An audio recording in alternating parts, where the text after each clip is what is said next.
1절부터 4절까지 있는 말씀, 성경을 찾으셨으면 성경을 가슴 높이로 들고 허리를 꼿꼿하게 세워서 한 절씩 교독하여서 봉독하겠습니다. 오순절 날이 이름에 그들이 다 같이 한 곳에 모였더니 우연히 하늘로부터 급하고 강한 바람 같은 소리가 있어 그들이 앉은 온 집에 가득하며 마치 불의 혀처럼 갈라지는 것들이 그들에게 보여 각 사람 위에 하나씩 임하여 있더니 그들이 다 성령의 충만함을 받고 성령이 말하게 하심에 따라 다른 언어들로 말하기 시작하니라. 아멘. 오늘도 주의 말씀을 통해서 우리가 힘을 얻고 하나님을 더 깊이 알아 하나님께 감사하는 삶을 살기를 간절히 바랍니다. 아멘. 여러분, 누가복음과 사도행전은 원래 한 권의 책같이 동일한 저자가 동일한 독자에게 보내진 편지입니다. 그래서 누가복음이 이 땅에서의 예수님의 사역이라고 하면 사도행전은 하늘에서의 하나님의 사역을 기록한 책이다, 이렇게 말할 수 있습니다. 사도행전 1장 8절에 보면 오직 너희에게 성령이 임하시면 너희가 예루살렘과 온 유대와 사마리아와 땅끝까지 이르러 내 증인이 될 것이다 말씀하신 주님의 말씀대로 사도행전은 정말로 증인이 된, 성령이 임하여 증인이 된 제자들로 인해서 예루살렘과 온 유대와 사마리아와 땅끝, 그 당시 로마, 여기까지 주의 복음이 전해진 기록이 사도행전에 담겨져 있습니다. 그러나 이 사도행전에서 우리가 주목할 것은 단순히 사도들이 어떻게 행했기 때문에 복음이 전해졌다는 사실보다 더 중요한 것이 이 일을 하늘에서 천상에서 예수 그리스도께서 행하고 있다는 것입니다. 오늘 2절에서 4절의 말씀을 보면 초자연적인 현상들이 나타나는 걸 봐요. 하나는 청각적인 사건이죠. 하늘로부터 급하고 강한 바람이 불어오는데 그 바람 소리가 집 안에 들리는 거예요. 두 번째 사건은 시각적인 사건이에요. 불의 혀처럼 갈라지는 것들, 불의 혓바닥처럼 이 모양으로 되어 있는 것들이 각 사람 위에 임하는 것이 눈으로 보이는 현상이 나타나는 거예요. 세 번째는 성령의 말하게 하심을 따라서 거기에 모이는 사람들이 서로 다른 언어들, 그 지방의 여러 가지 외국어를 가지고 말을 하는 것을 볼 수 있습니다. 나중에 2장에 보면 이 서로 다른 언어로 말하는 것들이 하나님이 행하신 큰 일에 대한 이야기였습니다. 여러분, 이 자연적인 현상들이죠. 소리가 들리고 눈으로 보이고 언어가 들리는 것은 자연적인 현상인데 그 기원을 보면 초자연적인 현상인 거예요. 급하고 강한 바람 소리는 우리에게 한강변에 가면 들을 수 있잖아요. 근데 그것이 지금 집 안에, 방 안에서 그 소리가 들리고 있다는 거죠. 불의 혀처럼 갈라지는 것들이 보일 수 있잖아요. 산불이 난 곳에 가서 우리가 볼 수 있는데 그것이 각 사람 머리 위에 임하는데 머리가 타지 않아요. 여러 사람들이 외국어를 말하는 것은, 그래서 명동이나 여의도나 이런 데 가면 정말로 많은 외국인들로부터 외국어를 들을 수 있지만 지금 이 갈릴리에 사는 촌사람들, 촌사람 어부들이 모여있는 이 동네에 정말로 각양각색의 외국어를 여기서 하고 있다는 것이 특이한 면인 거죠.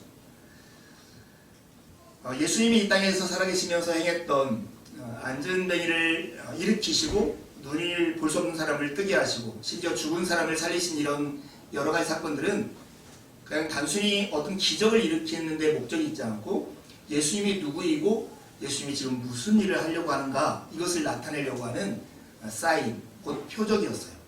근데 이 오순절 임하는 성령 강림의 사건에 나타난 불, 바람, 언어, 이런 것들이 다 하나의 사인, 표적이라는 거예요. 구약성경에 보면 성령님 하면 우리에게 생명을 주시는 숨결, 호흡으로 우리에게 소개되고 있고, 그리고 성령님 하면 우리 안에 더러운 것들을 확 태워가지고 우리를 정결케 하시는 분, 이렇게 소개되는 거예요. 그러니 성령 하나님이 임재하시는 것을 불과 바람으로 이렇게 나타내는 것은 그 상징적인 의미가 그대로 담겨져 있는 것이죠. 그러나 여러분, 이 초자연적인 사건 속에서 우리가 좀 더 주목할 것은 이 일을 누가 하고 계시냐는 거죠. 바로 승천하신 그리스도께서 이 일을 하고 계시다는 거예요. 그분이 당신의 영을 우리에게 보내셔서 바로 주님이 이 땅을 하늘의 능력으로 변화시키고 있는 사건, 이것이 오늘 이 사건이에요. 이것이 뜬금없이 나타나는 현상이 아니에요. 창조할 때 그 수면 위를 운행하시는 성령님, 그것이 원어로 하면 이렇게 암탉이 달걀을 품듯이 이렇게 덮다, 품다라는 뜻이에요. 그렇게 품었을 때 세계가 창조되었어요. 새로운 질서가 부여되었어요. 어린 마리아에게 성령께서 능력으로 이렇게 덮으셨더니 예수 그리스도께서 태어나셨죠. 그리고 오늘 이 마가의 다락방에 모여있는 120명의 사람들 위해 성령이 덮으시자 바로 교회가 탄생한 것입니다. 이 놀라운 사건의 현장, 이것을 누가 일으키냐 하면 예수 그리스도께서 지금 이 일을 하고 있다는 것입니다. 사랑하는 여러분, 초자연적인 현상, 나타난 현상보다 더 놀라운 것은 이 일을 부활하고 승천하신 그리스도께서 우리를 위해서 행하고 있다는 사실입니다. 그런데 이것보다 더 놀라우고 우리 삶에 피부로 와닿는 더 중요한 사실이 하나 있어요. 그것은 바로 성령께서 우리에게 오셨다는 사실이에요. 주님이 이 땅에 계시면서 내가 너희를 고아와 같이 버려두지 아니하고 너희에게로 올 것이다 이렇게 말씀하셨어요. 그 약속대로 그리스도는 당신의 영인 성령을 우리 가운데 보내셔서 믿는 이들 마음 안에 거하도록 하셨다는 거예요. 신학적인 용어로 성령의 내주, 내 안에서 거주하시는 사건이에요. 이것이 얼마나 놀랍고 우리에게 큰 은혜가 되는 사건인가를 오늘 말씀을 통해서 확인하려 합니다. 윌리엄 템플이라고 하는 주교가 이렇게 설명한 예가 하나 있어요. 나에게 햄릿이라는 책을 주면서 이 책을 이렇게 한번 써보시오 이렇게 말을 한다고 해도 나에게는 아무런 소용이 없다는 거예요. 왜냐하면 내가 셰익스피어처럼 이 햄릿을 쓸 수 있는 재능이 없기 때문에. 누군가가 예수 그리스도의 삶을 이렇게 보여주면서 당신도 예수님처럼 사시오 이렇게 말한다고 해도 자기에게는 아무 소용이 없다는 거예요. 왜냐하면 자신은 예수 그리스도처럼 살 수 있는 능력이 없기 때문이라는 거죠. 그러나 셰익스피어가 가졌던 재능이 내 안에 들어온다면 그러면 자기도 셰익스피어처럼 햄릿과 같은 작품을 쓸 수 있고 그리스도의 영이 내 안에 들어오신다면 나도 예수님처럼 살 수 있는 능력이 있다는 거예요. 참 좋은 비유죠. 우리 이해하기 쉽게 우리에게 다가오는 비유예요. 성령 하나님이 우리에게 오신다는 사건이 이렇게 중요한 의미를 담고 있는 거죠. 우리의 마음은 원이고 마음이 소원이지만 할 수 없었던 그 일을 가능케 하시는 분. 죽은 것 같아서 하나님과 무관하게 살던 우리의 생명들이 하나님과 연관되어서 하나님의 말씀과 하나님의 사랑에 반응하는 존재로 만드는 것. 그 일을 누가 하시냐면 그리스도께서 보내신 성령이 하신다는 거예요. 오늘 아침에 아내하고 이렇게 이야기하는데 아내가 저에게 지난주 말씀이 뭐였지? 좋았던 것 같은데 하나도 생각이 안 나네? 하면서 주보를 이렇게 꺼내보더라고요. 제가 참 감사한 것 중에 하나가 아내가 제가 전하는 설교를 열심히 들어요. 그리고 집에 와서 복습까지 해요. 사실 매일 살아가는 사람 제 삶의 형태를 아는데 이렇게 하는 게 쉽지 않을 텐데 어쩌면 저 모자란 추상기 좀 응원해야겠다 이 마음을 가지고 내 앞에서 이렇게 보여주고 있나? 이렇게 싶을 정도로 열심히 해요. 근데 주중에 이런 얘기 했어요. 말씀이 좋아도 한 3일이 지나면 다 잊어버리고 그 말씀을 들었을 때 가졌던 그 결심과 내 의지는 어디로 간지 없어지더라는 거예요. 여러분들도 그러세요? 많은 경우 그런 것 같아요. 심지어 저는 지난주 설교해놓고도 제가 무슨 설교했지? 잊어버릴 때가 있어요. 그런 이 청중들은 오죽하겠어요? 당연한 일일 거예요. 근데 여러분, 우리가 이렇게 우리 스스로 노력과 의지와 우리의 열심을 가지고 할 수 없는 그 일이 가능하게 되는 것이 무엇을 통해 되는가? 바로 성령님께서 우리 안에 들어오시면 그리고 그 성령님께서 우리 가운데 일하시도록 우리의 삶을 내맡기면 그 일이 가능하다는 거예요. 우리가 예수를 믿는 것, 어떤 사람은 교회를 다닌다, 어떤 사람은 예수를 믿는다, 나는 크리스찬이다 이렇게 말을 하지만 많은 사람들이 예수를 믿는 것을 이렇게 표현하죠. 나는 신앙생활을 하고 있어요. 신앙생활을 하고 있어요. 여러분, 신앙은 그냥 신앙이라고 말하지 않고 늘 그 뒤에 생활이라는 말을 붙여요. 신앙생활.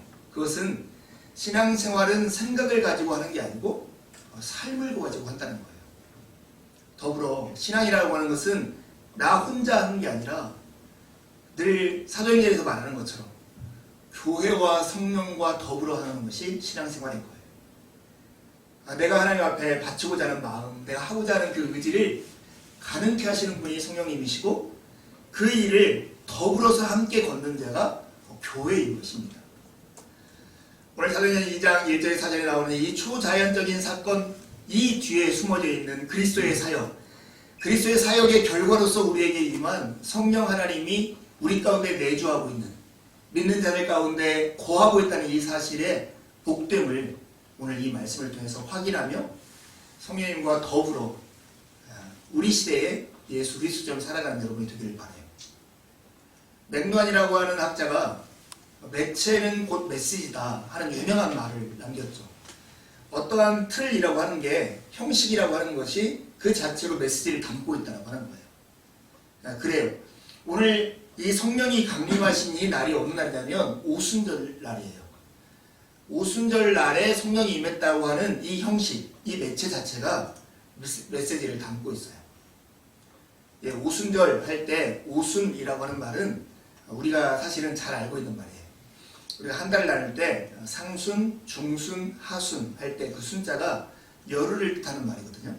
그래서 오순절이라는 것은 50일이 되는 날, 이런 뜻이에요. 어디로부터 50일일까요?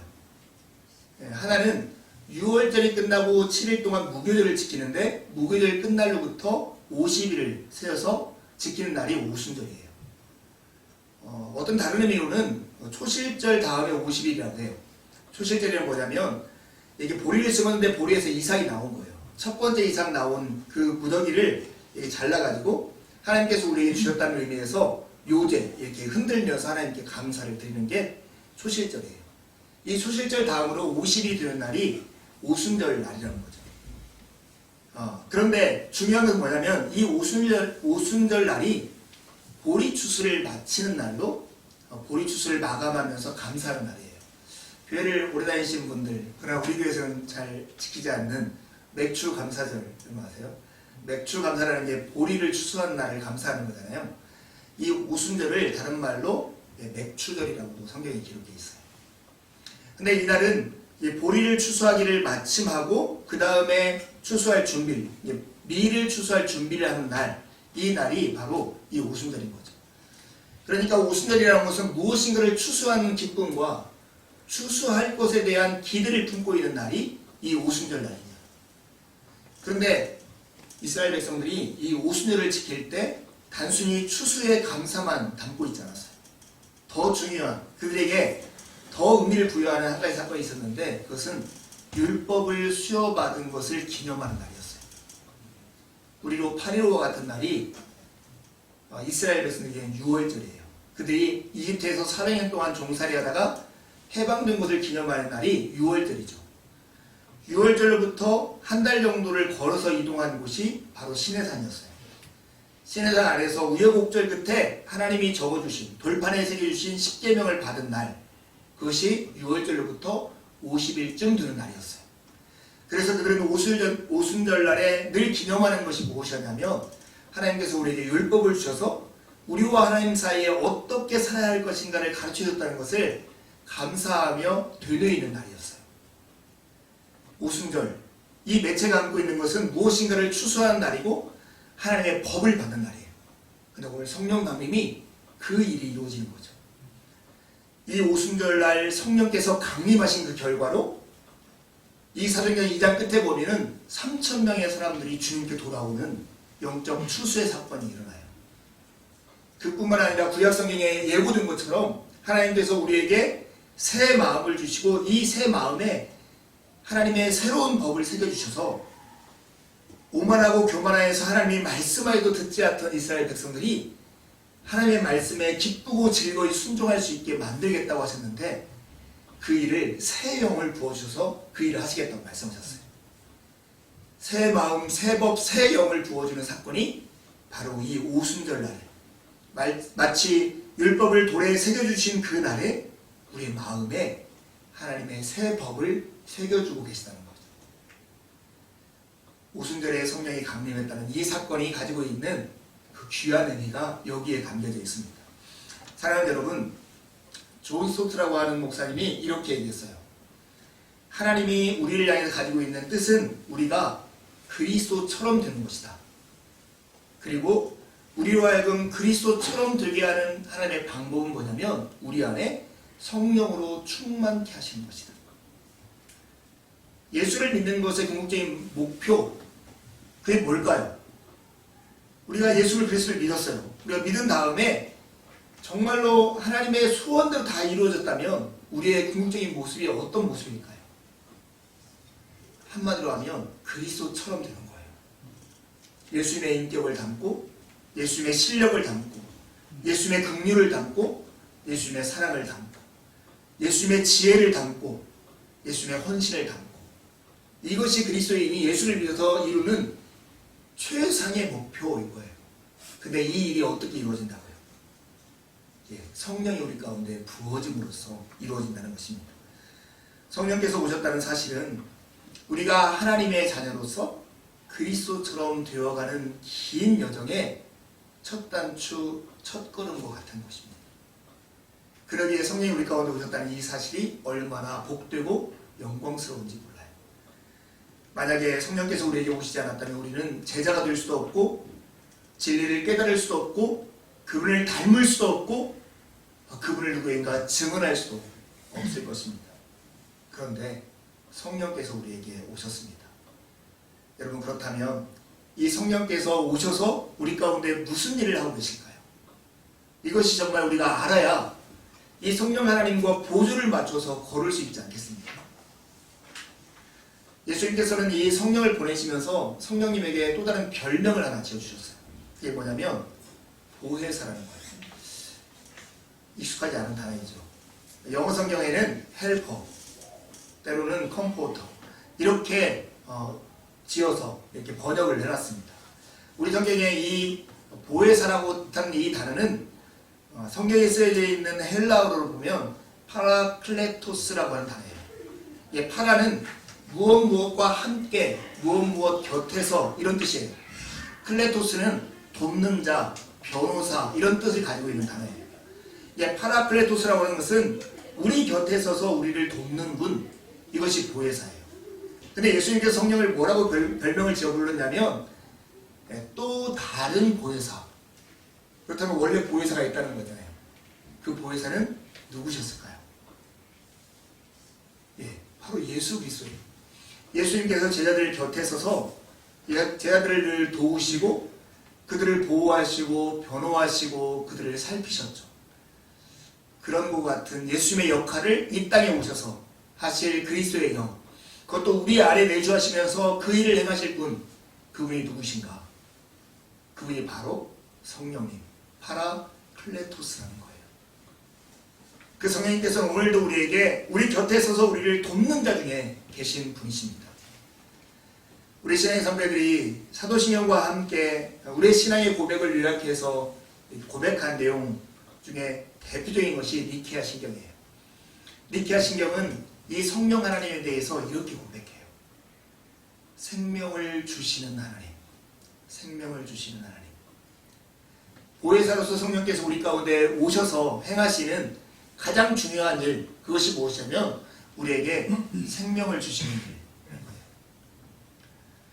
여러분, 살아있습니까? 죽어있습니까? 살아있습니까? 우리가 보통 살아있다, 죽었다 할 때 보면 우리의 존재가 이 몸뚱이가 있는가 없는가 이걸 가지고 판명을 하지 않죠. 우리가 죽음과 살아있음을 판명하는 의학적인 기준은 두 가지죠. 하나는 뇌사이고 뇌의 기능이 멈췄는가 하는 거고, 두 번째는 심폐사예요. 심장과 폐의 기능이 멎었느냐 하는 걸 가지고 죽음을 판명하죠. 몸이 그대로 존재하고 있어도, 그리고 조금씩 꿈틀거리고 있다 할지라도 뇌의 기능이 멈추고 심장과 폐의 기능이 멈춰 있으면 죽은 존재라고 말을 하는 거예요.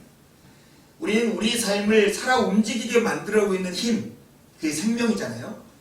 우리의 몸을 살아 움직이게 하는 힘인 그 생명과 우리의 실제 몸뚱이가 연결되어 있다가 끊어지면 그걸 죽었다고 해요. 뇌의 기능과 우리의 몸이 관계가 끊어지면 죽었다고 하고, 심장과 폐의 기능과 우리의 몸이 관계가 끊어져서 더 이상 기능을 하지 못할 때 우리는 우리의 몸뚱이가 그대로 있어도 죽었다라고 말을 하죠. 진짜 서울에 차가 많죠. 차가 너무 많아요. 어느 날 주유소가 다 폐업을 해가지고 기름을 다 팔지 않고 한 달이 지났어요. 그래서 석유가 하나도 없어요. 모든 차가 서울 시내에 다 멈춰있다고 한번 생각해보세요. 가끔 이 생각하면서 지옥 같을 거다 이런 생각이 들어요. 전쟁이 일어났거나 그래서 차가 움직이지 못하는 명절에 고속도로 같은 상황이 되면 얼마나 힘들까 이런 생각이 들어요. 여러분, 우리는 능력이 많고 힘이 크고 무엇인가 위대한 무엇인가 행할 수 있는 것이 있다면 대단한 것처럼 보이지만 그것을 움직이게 하고 살아있게 하는 힘과 연결되어 있지 않으면 그것은 오히려 많은 사람들을 불편하게 하는 것에 불과할 거예요. C.S. 루이스가 이런 비유를 들었어요. 자동차를 살아 움직이게 하는 것은 자동차의 생명은 기름이다, 휘발유다. 그렇다면 인간의 생명은, 인간을 살아 움직이게 하는 것은 뭘까? 바로 하나님이시다. 이렇게 말씀했어요. 성경은 그래서 하나님과 관계가 끊어진 상태, 하나님이 우리의 삶에서 어떠한 역할과 기능도 하지 않는 상태, 이런 상태를 죽은 상태, 죽은 자라고 해요. 그래서 에베소 2장 1절에 보면 우리를 허물과 죄로 죽었던, 이렇게 우리를 표현하고 있는 거예요. 하나님과 무관하고 하나님의 생명력이 우리 가운데 어떠한 영향력도 발휘하지 않는 존재, 그게 바로 성경이 말하는 죽은 자예요. 몸뚱이는 살아있어서 말을 하고 누군가 대화하고 열심히 일을 한다 할지라도 그런 사람은 죽은 사람인 것이죠. 그런데 죄와 허물로 죽었던 우리를 성령께서 살리셨다는 거예요. 예수 그리스도가 선포한 복음을 받아들이고 믿는 자들 안에 성령께서, 생명을 주시는 성령께서 우리 안에 내주하시면서 우리와 하나님 사이의 관계를 커플링한 거예요. 그래서 하나님의 생명이 우리 가운데 흘러 들어오도록 만드신 사건, 이게 바로 오순절 성령 강림으로 우리에게 시작된 사건인 것입니다. 사랑하는 여러분, 생명을 주시는 하나님, 그 성령 하나님께서는 오늘 우리로 하여금 그냥 단순히 생명을 줬으니까 너희들 마음대로 살아, 이렇게 멈추지 아니하시고 지금도 우리로 하여금 생명을 더욱 풍성히 누리게 하기 위해서 우리 가운데 일하고 계세요. 어떻게 일하실까요? 바로 하나님의 말씀인 성령이라고 하는 도구를 통해서 우리에게 그 일을 행하고 있다는 거예요. 성령께서는 성경이라는 도구로 우리의 눈을 뜨게 하시고 주님의 아름다움을 우리의 눈으로 보게 하심으로써 우리의 마음이 성령 하나님, 그리스도에게, 성부 하나님에게 더욱 마음이 끌리도록 만드는 그 일을 하고 계시다는 사실입니다. 아까 보혜사, 파라클레토스, 이 말이 무슨 뜻이라겠어요?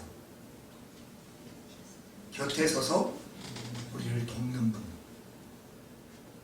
이 하나님이 지금도 진리의 영으로 우리와 함께 계시며 우리를 가르치시고 그리스도께서 하신 말씀을 생각나게 하심으로 우리의 마음으로 하여금 그리스도의 아름다움을 보게 하시고 우리의 마음이 그리스도에게 끌리도록 만들고 계신 것입니다. 여러분, 태양을 상상하면 성령이 하시는 일을 조금 더 짐작할 수 있어요. 태양의 대표적인 에너지 두 가지를 하면 하나는 빛이고 하나는 열이죠. 정말 그같이 성령께서 우리에게 빛을 비추어서 하나님의 말씀을 통해서 드러난 예수 그리스도의 아름다움을 볼 수 있도록 하세요. 그뿐만 아니라 온기처럼 우리 가운데 말씀을 통해 증언된 예수 그리스도를 바라보면서 그의 마음이 뜨거워지게 하는 그 일을 행하고 계시다는 사실입니다.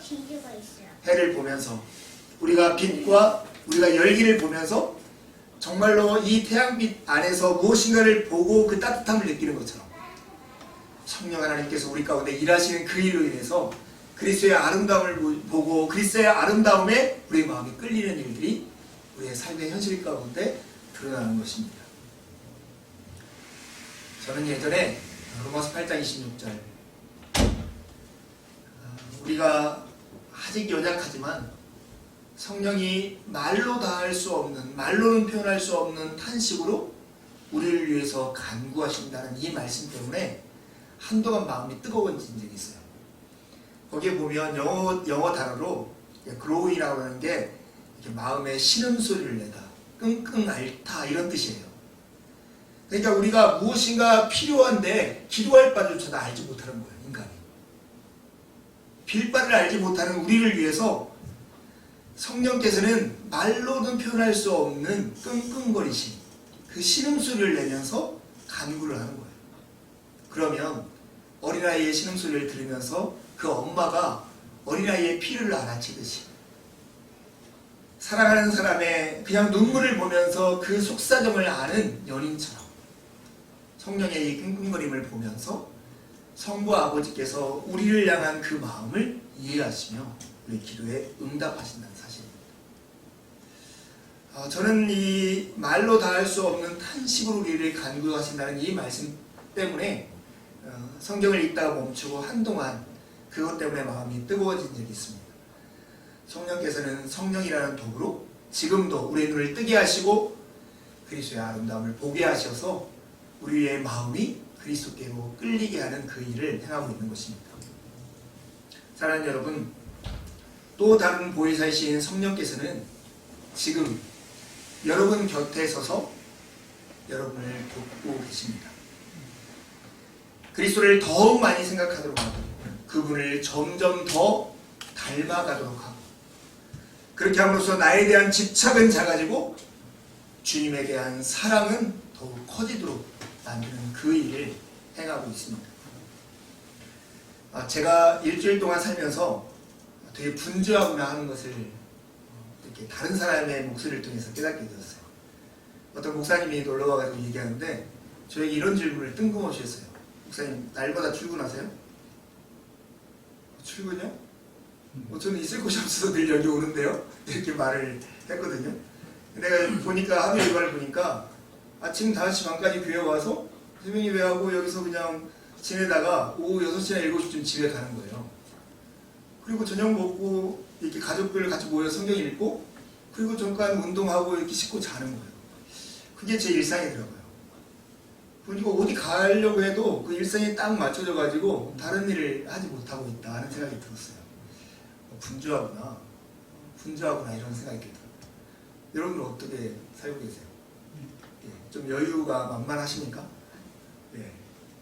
그런 삶을 살면 좀 좋을 것 같아요. 동양화처럼 우리 삶에 조금씩 여백이 있어야 사람은 쉼도 있고 여유도 있는 것 같아요.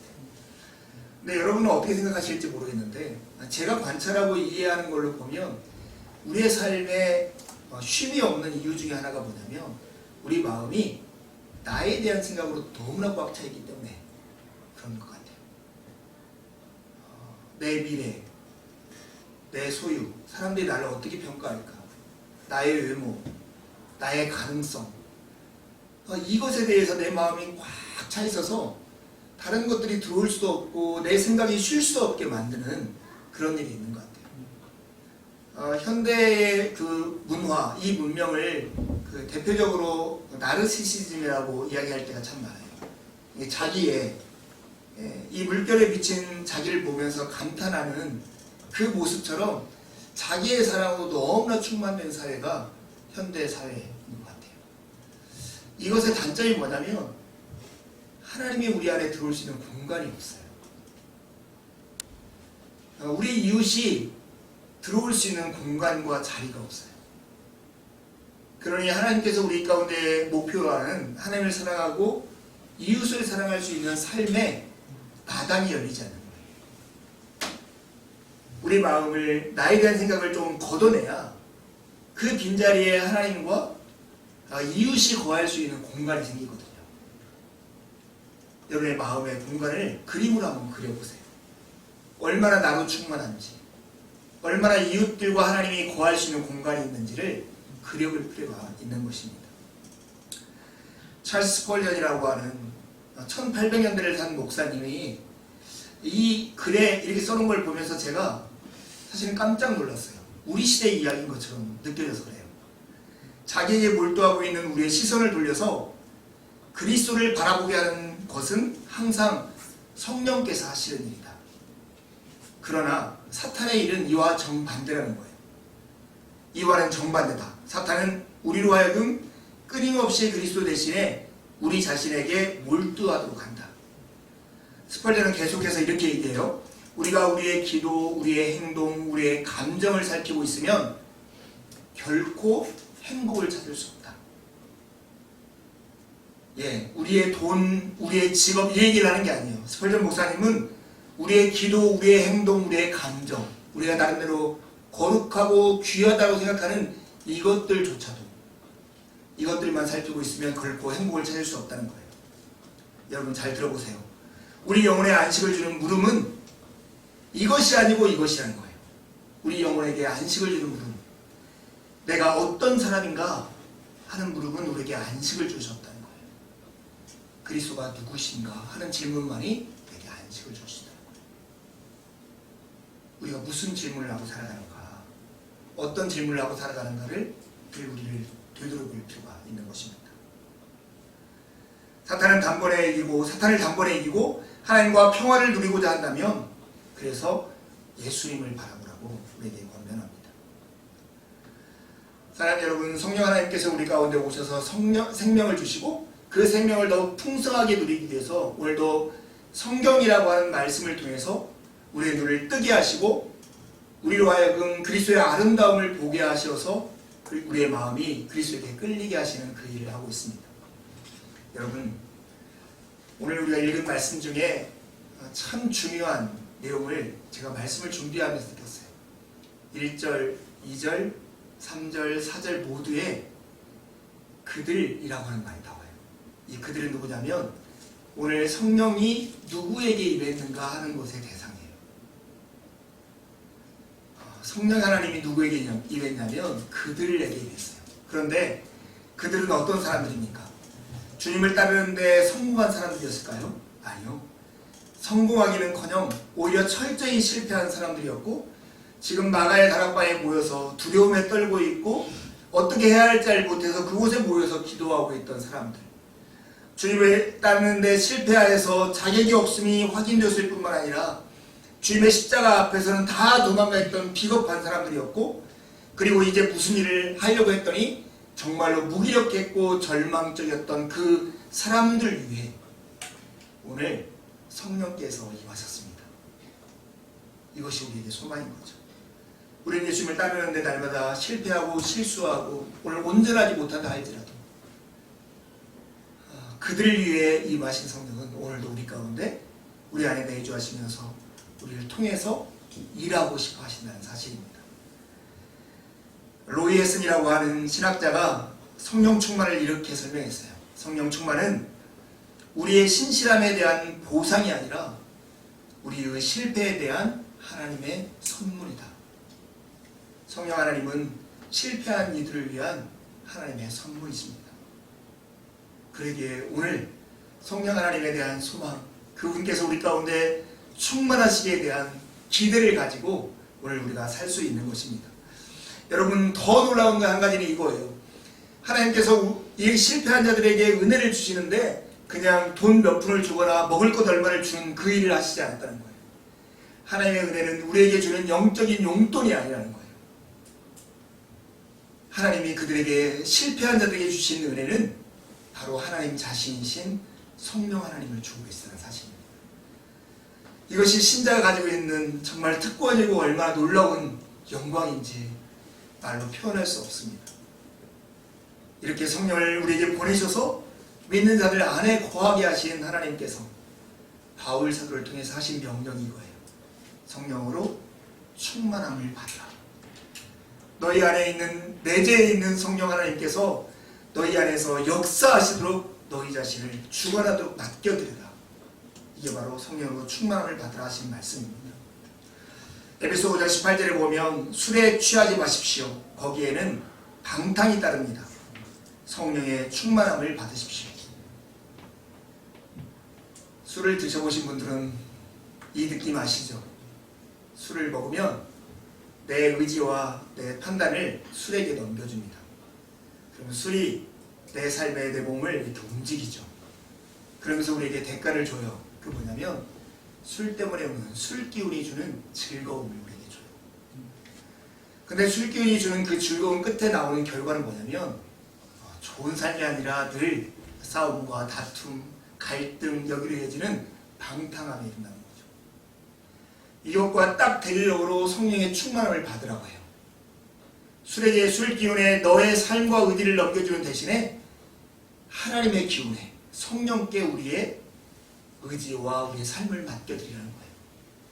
술기운에 내 삶을 맡길 때 술기운이 우리에게 즐거움을 주는 것과 같이 성령에게 우리의 몸을 맡길 때 성령께서 우리에게 기쁨으로 우리를 채워주신다는 거예요.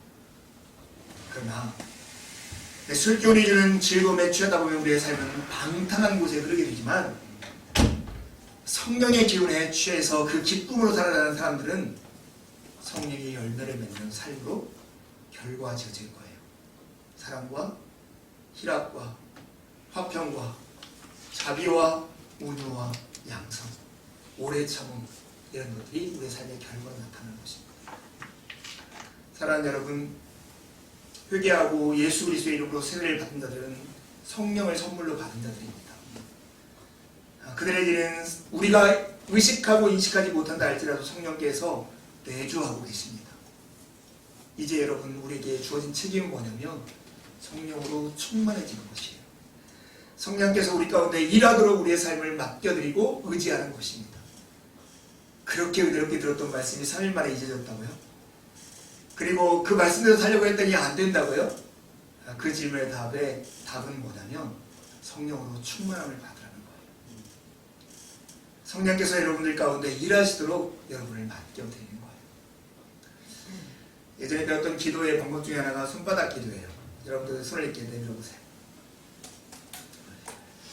기도할 때 하나님께 맡겨드릴 때는 이렇게 손바닥을 위로 하고 하나님께 소원을 고백할 때는 손바닥을 이렇게 아래로 하는 거예요. 하나님, 제가 지금 과거의 일이 후회됩니다. 제 삶을 받아주십시오. 하나님, 이 후회하여서 평안치 못한 제 마음에 하나님, 저에게 평안을 내려주십시오. 미래를 생각하면 늘 두려운 마음뿐입니다. 하나님, 하나님으로부터는 믿음과 주님을 신뢰하기 때문에 생기는 용기가 제 마음에 있게 해주십시오. 정말 성령의 충만함을 구하는 기도는 우리의 연약함을 주님께 맡겨드리는 기도이고 하나님의 평안을 간구하는 기도를 통해서 우리도 올 거예요. 여러분, 대답해보세요. 성령 충만한 삶을 살기를 원하십니까? 그렇다면 여러분에게 3가지 방법을 가지고 도전해보고 싶어요. 첫 번째는 경험해 보기예요. 아까도 얘기했듯이 신앙을 그냥 단순히 신앙이라고 하지 않고 신앙 생활이라고 해요. 그것은 머리로 입으로 하는 것이 신앙이 아니라 아무리 입술로 하나님에 대해서 멋들어지게 고백한다 할지라도 그의 삶이 예수 그리스도를 닮지 않는다면 그가 과연 믿는 사람일까요? 그렇게 말할 수 없어요. 우리가 생각을 가지고만 하는 어떤 일로 우리의 삶이 변화되지 않아요. 우리의 삶을 현실이라고 하는 것과 부딪혀야 돼요. 그 경험을 통해서만 우리는 그 실제가 이해돼요. 누군가를 용서할 때 진짜 마음 가운데 기쁨이 있다는 것을 하나님은 말씀하십니다. 그것은 아무리 머릿속에 되뇌인다고 해서 그런 기쁨이 오지 않아요. 자기를 죽기를 각오하고 그걸 용서해 볼 때 그 기쁨을 누릴 수 있어요. 성령 충만을 원한다면 여러분의 삶을 하나님의 방법 안에, 경험하는 삶 안에 여러분을 내려놓길 바래요. 말씀을 읽으시고 기도해 보시고 예배에 적극적으로 참여하시고 주의 복음을 누구에게 증거해 보세요. 그럴 때 우리의 삶에는 새로운 변화가 일어날 거예요. 여러분, 저는 예수 믿는 사람들 중에 많은 사람들 가지고 있는 비겁한 변명이 있다고 생각해요. 다 오랫동안 교회 다녔는데 하나도 변화가 없어요. 왜 변화가 되지 않는지 아세요? 경험해 보지 않기 때문에요. 내가 무엇인가 탁구를 치는 실력이 늘었다고 생각해 보세요. 그 사람이 계속 앉아서 유튜브를 본다고 탁구 치는 실력이 늘까요? 절대요. 그럴 수가 없어요. 계속 실패를 반복하면서 탁구장에 나가서 연습을 거듭하는 경험을 할 때만 실력이 드는 거예요. 여러분의 삶이 정말 성령 충만하고 그리스도를 닮아가는 삶이 되기를 원하세요? 그러면 하나님의 말씀이 여러분의 삶의 현실과 부딪히게 해야 돼요. 그러지 않고는 절대 여러분의 삶은 변하지 않을 겁니다. 두 번째 도전이에요. 두 번째 도전은 환경을 만들라는 거예요. 여러분, 어떤 사람이 자신의 의지로 나는 열심히 이번에 믿어보겠어, 난 이렇게 해보겠어 마음 먹는다고 그렇게 되지 않아요. 작심삼일이라는 말이 괜히 나온 말이 아니에요. 아무리 우리가 굳은 마음을 가져도 이렇게 목사의 직분을 가지고 있는 사람들조차도 힘들지 않아요. 힘들어요. 방법은 뭐냐면 그렇게밖에 할 수 없는 환경에 제가 들어가는 거예요. 제가 이 방법을 정문정이라는 작가의 더 좋은 곳으로 가자라는 책에서 제가 제목을 따왔는데 그 사람이 하는 얘기가 그래요. 한 달에 한 번씩 독서하겠다고, 책을 읽겠다고 마음 먹지 말래요. 3일 있으면 포기하게 될 거라는 거예요. 그러지 말고 한 달에 한 번씩 책을 읽는 독서 모임에 들어가래요. 그러면 어쩔 수 없이 읽게 된다는 거죠. 여러분이 정말로 예수 그리스도 안에서 신실한 사람이 되기를 원하세요? 그런 환경 가운데 들어가세요. 성경을 일독하기를 원한다면 정말로 혼자 열심히 읽어보겠다고 작심하지 말고 200일 도전 성경 읽기에 들어오세요. 그리고 거기에다가 귀찮으지만 문자를 남기세요. 읽었습니다. 뭐 이렇게. 그런 것들이 우리가 읽게 만들어요. 내가 하루에 10분씩은 기도하겠다 말하지 말고 누군가와 전화를 하면서 오늘 10분씩 서로 기도하는 것을 체크해 주십시다. 이런 약속을 하세요. 공동체 안에 들어오지 않고 이런 환경 가운데 들어오지 않고 스스로의 의지를 가지고 신앙이 성숙하는 일 많지 않습니다. 불편하지만 공동체 안에 있어야 할 이유가 여기에 있는 거예요. 세 번째, 대가를 치르라는 거예요. 여러분, 신앙생활에 기웃거리지만 말고 정말로 우리의 마음과 삶을 헌신하면서 그곳에 둘 때만이 우리의 삶은 변화를 경험할 수 있어요. 발을 한쪽만 딱 들여놓고 언제든지 내가 뺄 수 있다는 곳에서 내가 그 안에 멤버십을 느낄 수 있다? 절대 안 되죠. 내가 책임감 있게 무엇인가를 봉사하고 헌신할 때만, 그럴 때 내 대가를 치를 때만 그곳에서 진정한 가치를 누릴 수가 있는 거예요. 여러분, 이 교회 공동체 안에서도 여러분 교회 안에 여러 가지 환경들이 변화하는 것들을 볼 거예요. 누군가가 이랬기 때문에 그래요. 여러분들도 와서 청소를 하든지 뭐 환경을 여러분들 마음대로 바꿔보든지 때로는 누구를 위해서 위로의 전화를 하든지 이런 여러분의 시간과 돈에 대한 대가를 치러보세요. 힘든 사람이 있으면 찾아가서 정말 예수님께서 나를 찾아와서 위로했던 것처럼 밥 한 끼 사주고 차 한 잔 대접하고 보세요. 그런 수고를 할 때만 진정한 사랑이 성장해요. 자만심의 헛바람으로 가득한 마음, 나로 가득한 이 마음에는 성령의 은혜가 들어갈 자리가 없습니다. 사랑하는 여러분, 오늘 하나님께서 우리에게 성령을 선물로 주셨고 그래서 믿고 세례를 받은 자들 안에 내주하게 하셨을 뿐만 아니라 그 생명을 더욱 풍성하게 누리게 하기 위해서 일하고 계십니다. 그리고 오늘 우리에게 성령으로 충만함을 받으라고 명령하고 계세요. 이 명령에 우리 모두가 아멘하며 우리 마음에 기쁘게 하나님이 내민 손에 하이파이브 하면서 나아가는 한 주가 되었으면 좋겠어요. 여러분 대답해 보세요. 하늘 아버지께서 구하는 자에게 성령을 주시지 않겠습니까? 함께 하나님 앞에 기도하겠습니다.